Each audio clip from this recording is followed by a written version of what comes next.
Luke stood at the edge of the ancient stone temple. The ocean crashed against Ochto's cliffs below. Cold rain soaked through his robes. He'd come here to die, to let the Jedi end with him. After Ben Solo, after everything he'd failed, what else was left? But the island had other plans. For weeks, the Force had been pulling him deeper, into caves he'd never explored. Past barriers the caretakers warned him not to cross. Something was calling. Something old. Something powerful. Today, Luke finally answered. He descended into darkness. Ancient steps carved by the first Jedi. The walls glowed with symbols he barely recognized. This place was older than the Republic, older than the Sith. This was where it all began. The passage opened into a massive chamber. Luke's breath caught. In the center stood a crystalline structure, not a holocron, something else. It pulsed with blue light. The Force radiated from it like a star. He approached slowly, his hand extended. The moment his fingers touched the crystal, everything changed. Visions exploded through his mind. He saw Anakin, young, powerful, standing before the Jedi Council. But the vision shifted. Luke saw himself there, teaching, guiding, showing his father a different path. Another vision, Padme alive, the twins together, no Empire, no Vader, a galaxy saved. Then darkness, Ben Solo, falling, Snoke's corruption, the First Order rising. All of it, because Luke had failed. No more, Luke whispered. The crystal responded. Time itself rippled around him. The artifact wasn't just showing possibilities. It was offering a choice, a chance to go back, to fix the mistakes, to save everyone. But the price would be steep. Luke could feel it. Change the past, and his own future might cease to exist. He closed his eyes, made his decision. The blue light consumed him, and Luke Skywalker vanished from his own time, falling backward through decades, toward the moment everything went wrong. Luke stumbled onto polished marble floors. The temple chamber spun around him. Time travel had torn through his body like lightning. Every cell screamed. But he was here, the past, the Jedi Temple, alive. He steadied himself against a column, looked around. The architecture was identical to the ruins he'd explored in his own time, but here, everything was pristine. Sunlight poured through crystal windows. The Force hummed with thousands of living Jedi. It was beautiful. It was heartbreaking. Are you injured? Luke spun. A Jedi healer approached, concern on her face. Behind her, temple guards moved closer. Their weapons weren't drawn. Not yet. Luke forced himself to stand straight. I'm fine. Just disoriented. Long journey. From where? The healer's eyes narrowed. I don't recognize you. Luke's mind raced. He'd prepared for this. The Outer Rim. I've been on an extended mission. Years away from Coruscant. I'm here to report to the Council. It wasn't entirely a lie. He was reporting, just from a different kind of mission. The guards relaxed slightly. Extended missions were common. But the healer still looked suspicious. Something about Luke felt wrong to her. Different. Before she could press further, voices echoed from the training halls. Young voices. Padawans practicing lightsaber forms. Luke's heart stopped. He knew that voice. Even young. Even different. He'd heard recordings. Obi-Wan stories. Anakin. Luke moved toward the sound without thinking. The healer called after him, but he didn't stop. He had to see, had to know this was real. He reached the training hall entrance, looked through the doorway, and there he was. Anakin Skywalker, 12 years old, alive, happy, laughing as he sparred with other Padawans. No yellow eyes, no hatred, no darkness. Just a boy. Luke's vision blurred. He was looking at his father. Before everything went wrong, Obi-Wan stood nearby, watching with pride.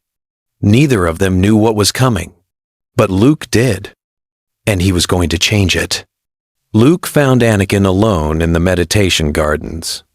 The boy sat cross-legged beneath a fountain tree, eyes closed, trying to find peace. The Force swirled around him, powerful, conflicted. Even now, Luke could feel the struggle inside his father. "You're troubled," Luke said softly. Anakin's eyes snapped open. He jumped to his feet, hand moving toward his lightsaber. "Who are you? You've been watching me." "I have." Luke stepped closer. "Because I need to talk to you, alone, about your future." "The Council sent you?" "No." Luke took a breath. "Anakin, what I'm about to tell you will sound impossible, but I need you to listen, to feel the Force between us." Anakin's hand stayed on his weapon. "I'm listening." Luke extended his hand. His lightsaber flew from his belt into his palm. He ignited it, green blade humming. Anakin stared. That design. Thence to two, with one CA. That Bona." "You built this," Luke said quietly. "Years from now, you'll give it to me when I'm ready, when I become a Jedi, like you." "That doesn't make sense. I don't have a son." "Not yet." Luke deactivated the blade. "My name is Luke Skywalker. I'm your son, from 23 years in the future, and I've come back to save you." Anakin stumbled backward. "You're insane!" "I wish I was," Luke's voice broke. "But I'm not. You're going to fall, Anakin, to the dark side. You'll become Darth Vader. You'll lose Padme, lose everything. And your children, my sister and I, we'll grow up never knowing our father." "Padme?" Anakin's face went pale. "How do you know about—" "Because you're already in love with her, even though the Council forbids it, even though you're terrified of losing her." Anakin's legs gave out. He collapsed onto the garden bench. Luke knelt before him. "I know, because I lived it, because I watched you die, and I'm here to make sure it never happens." Anakin looked up, his eyes filled with tears. "Prove it." The secret began in the depths of the temple. Luke and Anakin met at midnight, in abandoned training halls where no one would find them, where the Force could flow freely between father and son. "The Jedi teach suppression," Luke said, igniting his lightsaber. "But suppression isn't control, it's denial, and denial leads to explosion." Anakin raised his own blade. "Master Obi-Wan says attachment is forbidden." "Obi-Wan is wrong." Luke's words hung in the air. Heresy to the Jedi Order. Not about everything, but about this. Love doesn't make you weak, Anakin. Fear of losing love, that's what destroys you. They sparred, lightsabers clashing in the darkness, blue against green. But this wasn't combat, it was conversation, teaching through movement. "In my timeline," Luke said between strikes, "you fell because you were terrified of losing Padme. Palpatine used that fear, twisted it, made you believe the dark side could save her." Anakin's blade faltered. Could it? No. Luke locked sabers with him. Face to face. It killed her. Your fall broke her heart. She died giving birth to us, to me and Leia." Tears streamed down Anakin's face. "Then what do I do? How do I save her?" "By accepting you can't control everything." Luke stepped back. "By trusting in the Force. By being honest with the Council about your feelings instead of hiding them." For weeks, they trained like this. Luke teaching, Anakin learning. Not just lightsaber techniques, not just Force powers, but balance, emotional truth. How to be powerful and human at the same time. Anakin grew stronger, calmer. The conflict inside him began to heal. But across Coruscant, in the Chancellor's office, Palpatine stared into the dark side, searching, sensing. Something had changed in his chosen apprentice. The Sith Lord smiled. Time to accelerate the plan and remind young Skywalker who his real master was. Chancellor Palpatine stood alone in his office. The city lights of Coruscant glittered below, but he wasn't looking at the view. His eyes were closed, his mind reaching through the Force, through the dark side, searching for the disturbance he'd felt. There, in the Jedi Temple, around young Skywalker, an anomaly, a presence that didn't belong. Someone was interfering with his chosen apprentice, teaching him, changing him. Palpatine's eyes snapped open, yellow for just a moment before returning to grandfatherly blue. "Unacceptable," he whispered. He'd invested too much, waited too long. Anakin Skywalker was the key to everything. The weapon that would destroy the Jedi. The apprentice who would help him rule the galaxy. But this stranger, this teacher, was making Anakin stronger in the wrong ways. Calmer, more balanced, less conflicted, less vulnerable. Palpatine activated his comlink. "Send word to Jedi Padawan Anakin Skywalker. The Chancellor requests his presence. Immediately." He had to act now, before this mysterious influence took root, before Anakin became unreachable. An hour later, Anakin arrived, confused, worried. "Chancellor?" Anakin bowed. "You asked to see me?" Palpatine's face radiated warmth. "Concern. My boy, I've been worried about you. I've heard troubling reports that you've been spending time with an unknown Jedi, training in secret." Anakin tensed. How did you—" "I have friends throughout the temple." Palpatine placed a hand on Anakin's shoulder. "They're concerned." This stranger appeared suddenly. No records, no history. And now he's filling your head with ideas that contradict the Council's teachings. "He's helping me." "Is he?" Palpatine's voice dropped. "Or is he manipulating you, using your trust? My dear boy, you're special, powerful beyond measure. There are many who would exploit that, who would use you for their own purposes." Anakin's face showed doubt, confusion. Palpatine smiled internally. The seed was planted. "This mentor of yours," the Chancellor said softly. "What's his name?" Anakin hesitated. "Luke." The council chamber fell silent. 12 Jedi Masters sat in a circle, all eyes on Luke and Anakin standing in the center. Even Yoda leaned forward, sensing the weight of this moment. "Grave accusations you bring," Yoda said slowly. "The Chancellor you claim is a Sith Lord?" "Not just any Sith Lord," Luke said. "Darth Sidious, the one you've been searching for. He's been hiding in plain sight for decades." Mace Windu's jaw tightened. "That's impossible. We would have sensed it." "He's more powerful than you know." Luke's voice carried absolute certainty. He shrouded himself in the Force, hidden his presence, played both sides of every conflict. The Trade Federation, the Separatists, all of it. His plan. And how? Qui adi mundi? Asked sharply. Would you know this?